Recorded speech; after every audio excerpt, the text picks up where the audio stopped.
समस्तीपुर के सदर अस्पताल के मुख्य गेट पर आपने कल देखा होगा कि एक व्यक्ति की जिसकी पहचान नहीं हो पा रही है, आप वीडियो में देख पा रहे होंगे कि उन्हीं व्यक्ति की मौत हो गई थी। बीते 1 तारीख को 1 जनवरी 2025 को उनको लग रहा है सब वीडियो देखने से कि उन्हें समुचित ढंग से इलाज नहीं मिल पाया और समुचित ढंग से जिला के इमरजेंसी वार्ड में जो व्यवस्था होनी चाहिए वैसी व्यवस्था नहीं होने के कारण उस व्यक्ति की मौत हो गई। और उस व्यक्ति के अभी तक जान पहचान नहीं हो पाई कि किनका वो बॉडी है, कहाँ के रहने वाले हैं, कहाँ घर था उन व्यक्ति की जान पहचान। यहाँ हम बात करने की कोशिश किए यहाँ के डॉक्टर से, तो डॉक्टरों का कहना है कि हम नहीं बताएंगे, या जाके पूछताछ काउंटर पे बताइए, पता कीजिए कि ड्यूटी किनका था, उस ड्यूटी आवर में कौन डॉक्टर थे। तो पूछताछ काउंटर पर जहां आप अब देख सकते हैं कि मे आई हेल्प यू लगा है, वो काउंटर भी खाली पड़ा हुआ है। केवल वहां लगा हुआ है कि मैं आपकी मदद कर सकता हूं, आप पीछे आएंगे देखने के लिए तो वहां मदद करने वाले कोई नहीं मिलेंगे।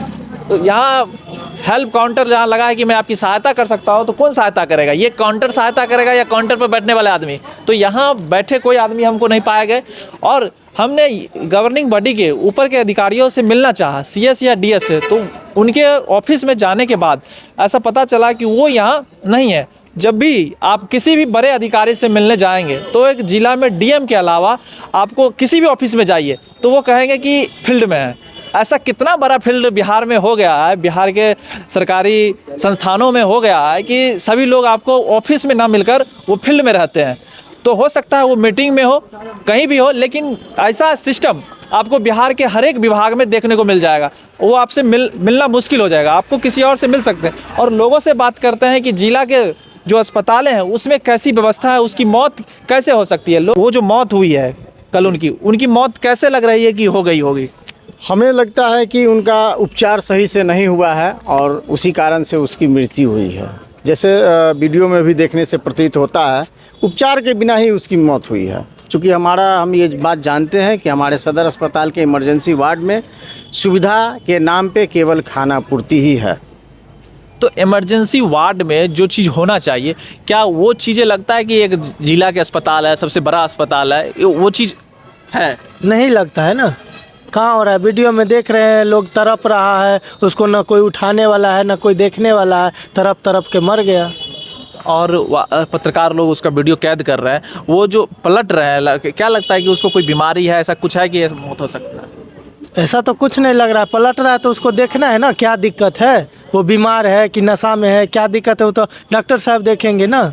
इतने बड़े दावे होते हैं सरकार की तरफ से, करोड़ों पैसा खर्च किया जाता है, बड़ा बिल्डिंग बनाई जा रही है और कह रहे हैं कि सुशासन बाबू की सरकार है, अस्पताल ठीक हुआ है, गरीब आदमी इलाज कर सकते हैं। तो आपको क्या लग रहा है कि ये अस्पताल बड़े बिल्डिंग के जगह वो आप कुछ काम जीरो है? देखिए, मैं सीधा कहना चाहता हूँ कि उस अज्ञात व्यक्ति की मौत नहीं, ये सिस्टम की मौत है, ये सरकारी सिस्टम की मौत है। आज सरकारी जो भी है अस्पताल है उस पर कितने खर्च करती है? आप केवल इसका आंकड़ा अगर आप निकालेंगे, केवल समस्तीपुर सदर अस्पताल में जितने भी कार्यरत कर्मचारी हैं उन पे कितने सरकार का खर्चा हो रहा है, और उसकी अपेक्षा यहाँ मौत का रेशियो इमरजेंसी वार्ड में क्या है?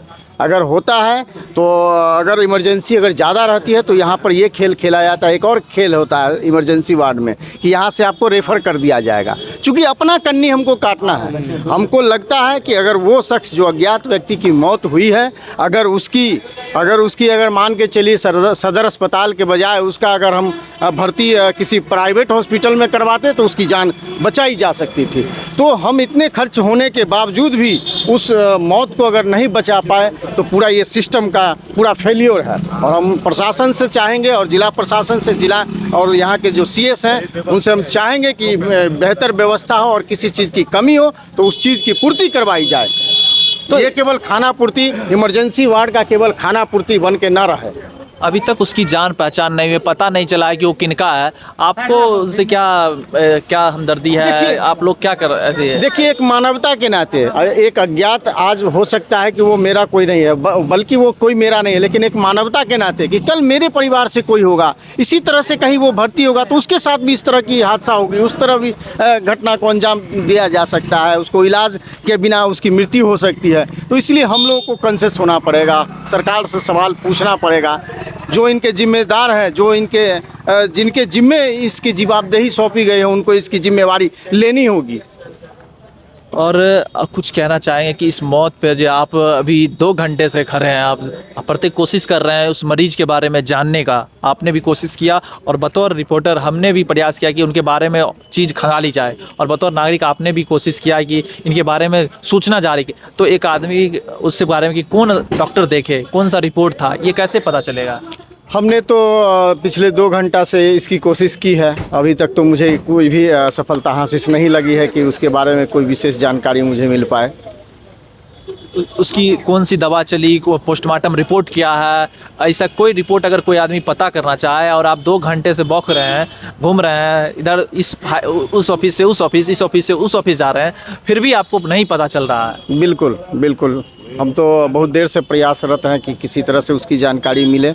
डीएस साहब से भी लगातार फ़ोन पे संपर्क हो रही है, लेकिन उनका आश्वासन है मीटिंग में है, मीटिंग से आ रहे हैं तो मिल लेते हैं आपसे। अभी तक तो हमको लगता है 2 घंटा से ऊपर हो गया ऑन कॉल बात किए हुए। ऑफिस में सीएस और डीएस नहीं है, इनके फ़ोन पे बात हुई, वो कह रहे हैं कि हम मीटिंग में हैं। तो बताइए ऐसा कौन सा मीटिंग है जो अधिकारी जो अस्पताल को छोड़ के गए हैं, अस्पताल को छोड़ के जा रहे हैं, तो वो किसके कंधों पर अपना भार सौंप के जा रहे हैं? तो अस्पताल किसके बलबूते चल रहा है? ये इमरजेंसी वार्ड, अगर इमरजेंसी ऐसा कोई क्रिटिकल स्टेज आ जाता है तो कौन देखेगा? अगर किसी को कोई सूचना चाहिए कि मेरा पेशेंट है, फलना आदमी कहाँ है, मिलना है, उसको क्या दवा चली, कैसी स्थिति में, तो वो कौन बताएगा? उसके हालात कौन तय करे, देखेगा? कैसे मिलेगा वो, कैसे मिलेगा? हम ना जानते कुछ, हम तो रास्तेदार ही है।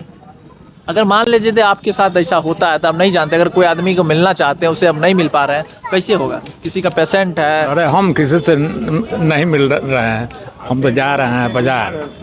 हम तो आप लोगों को भाषण सुने, हम समझ गए प्रेस रिपोर्टर हैं, इसलिए खड़ा हो गए सुनने के लिए। तो आपको उस क्या वो निचले के अधिकारी कर रहे हैं? आपने बोला कि निचले के अधिकारी से पता करेंगे। हाँ। नीचे के अधिकारी कहते हैं हमको कुछ पता ही नहीं है। ऑलरेडी पावर, अगर जब कोई भी अधिकारी बड़ा जाता है तो उससे जो जूनियर है उसको पावर मिल जाता है। तो जूनियर अधिकारी यहाँ उसको कह रहे हैं कि हमको कुछ पता ही नहीं है, पावर तो मिल जाता है, लेकिन वो निचले के अधिकारी बात करने वाले कहाँ हैं? हाँ? निचले के अधिकारी बताने वाले कहाँ हैं, बात करने वाले कहाँ हैं? अब बात करने वाले ड्यूटी पर नहीं है तो ऑन ड्यूटी होंगे। ऑन ड्यूटी क्या? ऑन ड्यूटी रहते तो ड्यूटी में नहीं रहते, ऑफ ड्यूटी है। हाँ, ऑफ ड्यूटी है। तो लोगों को हम जानते हैं कि अस्पताल की व्यवस्था से कितना खुश हैं। अस्पताल में जो जिस तरह की व्यवस्था है जिला में, क्या लगता है कि वो व्यवस्था समुचित से जो होनी चाहिए सरकारी अस्पताल में, जिला के मुख्यालय में, वैसी है? नहीं, यहाँ नहीं है, यहाँ नहीं है। हमारा पेशेंट को रेफर कर दिया गया है। कहाँ? दरभंगा। क्या था उनको जो पेशेंट को यहाँ से वहाँ रेफर कर दिया? वो नॉर्मल डिलीवरी का था, उसके बाद उसको ऑपरेशन से निकाला गया, उसके बाद यहाँ ऑक्सीजन दिया, फिर प्राइवेट में ले गए। प्राइवेट के बाद है सो उसको हम है सो फिर 72 घंटा का समय दिया, उसके बाद लिया यहाँ से फिर दरभंगा रेफर कर दी। तो और इस मरीज को देखने के बाद क्या अंतिम टिप्पणी करना चाहेंगे कि पूरे अस्पताल पर, और क्या आप अगर सीएस सर होते और डीएस सर होते तो उससे क्या आपके मुख्य सवाल होते? हमारा सवाल क्या होता है कि जिस काम के लिए आपको चयनित किया गया है, जिस पद पे आप हैं, उस पद का निर्वहन अच्छे से करें। आपको जो जिम्मेदारी दी गई है उस जिम्मेदारी को बखूबी निभाएं, जिससे लोग आपका नाम वर्षों तक याद रखें। ऐसा ना हो कि आप जो काम कर रहे हैं वो उसके बाद जब आप उस कुर्सी से उतरे तो आपको फिर कोई न जाने।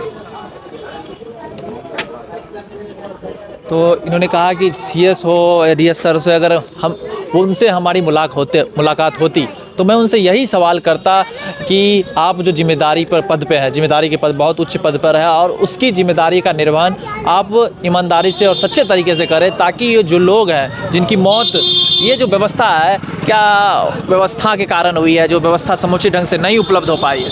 बिल्कुल बिल्कुल, इसमें व्यवस्था जो होता है, जितना भी आप समझ लीजिए कि इमरजेंसी वार्ड की हालत आप जा कर के अंदर देखेंगे तो सारा चीज़ आपको सिस्टमेटिक ढंग से नहीं लगेगा।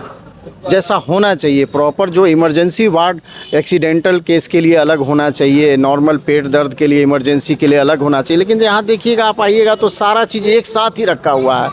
अगर क्रिटिकल से एकदम एक्सीडेंटल केस वाला है कोई, और एक कोई पेट ज़्यादा दर्द करा, दोनों को एक साथ ही रख दिया जाएगा। किसी को गोली लगा है वो भी उसी इमरजेंसी वार्ड में है। तो इमरजेंसी वार्ड दो तरह के होने चाहिए, मेरा मानना है।